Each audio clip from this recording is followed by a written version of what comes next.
Hi, I hate to interrupt them, but good afternoon, everyone. I know many of you. My name is Charlene Obernauer. I'm the Executive Director of Long Island Jobs with Justice. I'm here today because, as I've expressed earlier, we have some concerns about the Sandy funding that's been going through. In particular, you know, we're interested in introducing a bipartisan bill that would ensure that there are certain standards attached to Superstorm Sandy funding, both to protect the county's finances, to protect the preserves, and to protect people who've been impacted. Now, let me just say, you know, as people have been raising these points, if there are, and we don't know that there are going to be, you know, violations as has been alluded to in the newsday coverage, we don't know that that's going to happen. But if it does, that could jeopardize the county being reimbursed for these contracts. And that's a huge amount of money that I don't think that the county or taxpayers can afford, you know, for us not to be reimbursed. So that calls for retroactively, or today, for us to really put some transparency measures in place so that we can ensure that the taxpayers' money is being properly spent. So, you know, let me just, so everybody take a step back for a second, and let me just say, in terms of other, you know, workers' rights violations, this isn't in Nassau County, but in Suffolk County on Fire Island, you know, we were kind of leading the charge when we were hearing directly from workers, we were talking directly from workers who were experiencing wage and hour violations, who weren't being paid prevailing rate, and that's something that the U.S. Department of Labor is still investigating. But I know for a fact, I mean, I talked to these workers who are experiencing violations, so it's not, while this has been devastating on our county's residents, it's also devastating for workers who are now employed by some of these contractors, Long Island workers, and who aren't being adequately paid for their work. So that's a huge concern that I have. One idea that I want to put forward to the legislature is in terms of the funding that's going through, if we had a single web portal, right? I know this sounds kind of fancy, but if we had a single web portal that you could go to and see where's the funding, who's it going to, we could see any projects that are over $500,000 or $100,000 would be on this portal, and the public, the taxpayers, could just keep track of, okay, this project has been funded, this project has been funded. I mean, these are ideas that are happening in other parts of the state. These are happening in New York City.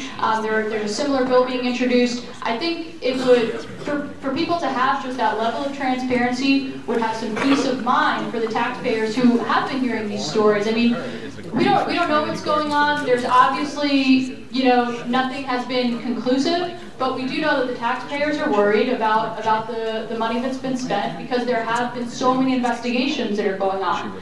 So again, you know, those are our recommendations. We look forward to meeting with you and talking to you about some of our ideas so that in the future, I mean, today's Earth Day, it's April 22nd, and I happen to be someone who believes that, you know, this storm, while tragic, storms like this can happen again in our lifetime. It can happen again in the next 5 years, 10 years. And if these storms do happen again, can we ensure that we have standards in place so that we don't have this conversation 5 years from now? Your 3 minutes has expired. Thank you. Can I say one thing? If it's not going to spur debate, oh, I can't guarantee it. I don't think I'd like to just say one thing. In the first place, I think that if you could suggest a law that you feel is being done in the city and elsewhere, and share it with the presiding officer and the minority leader, then the best way to pass a law here is for the law to come in a bipartisan way with support of all of us. There's no reason, if there is a law that would make sense to shed light as we go forward on everything that's going on, I, for one, would be very much in favor, but I wouldn't be in favor of it being from one side or the other. I'd be in favor of us all working together, because no matter what was going on just now, everyone cares. There is no one up here that doesn't care about people, that doesn't care about what they're left with, doesn't care about what these neighborhoods look like right now. Every time I drive, I feel like there's more open space than I ever saw. And the reason is because the trees are gone. So obviously we're all feeling something. No one's feeling what's going on in the South Shore. They don't live there. Sorry. I know that because I was there. And I left there every time I went with tears in my eyes.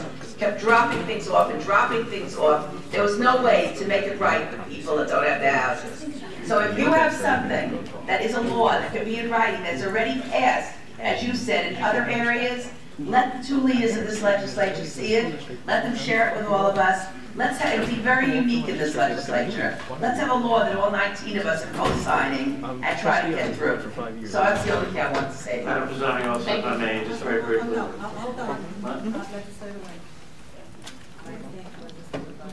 Okay, that's fine. And legislative positive, legislative positive.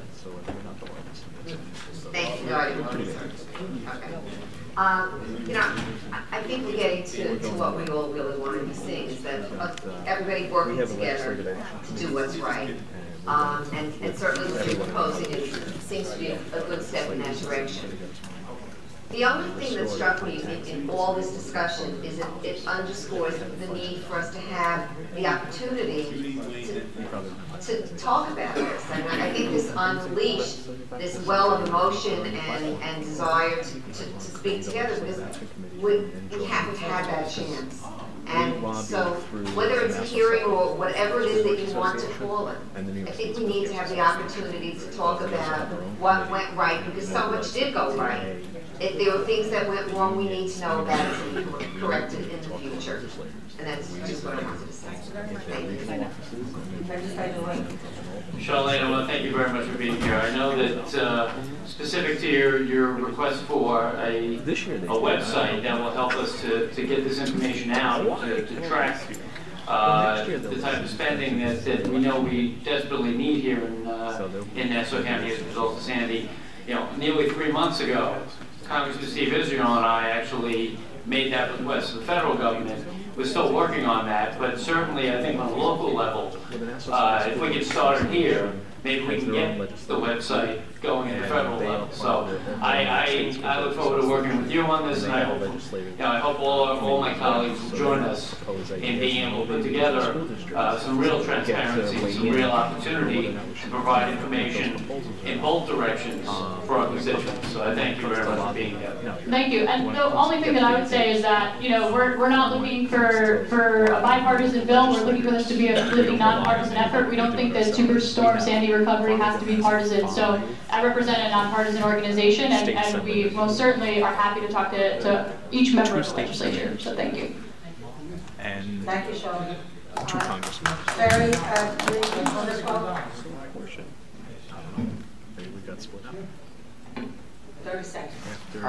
Well, just to the speaker, not only is it nonpartisan, but it's not just money that was paid out to certain companies. It's making sure that money is paid out to companies that are still waiting to be paid, so that the information requested from each company is the same, and it's thorough to make sure we're protecting taxpayer money. That's what we've been asking for, and that's the kind of transparency we think is necessary. And in terms of laws, the Democratic caucus does want people to get their money. That's why we proposed both a 30-day law on insurance companies to pay or give a good faith reason not to pay, as well as banks not being able to hold advance or emergency payments, because that's what's affecting my constituents. Thank you. Terry, for the phone.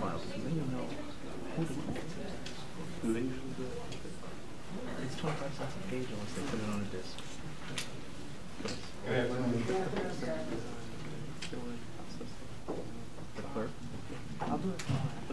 I'll make this brief since some of the issues have already been brought up. There's been that I was going to address.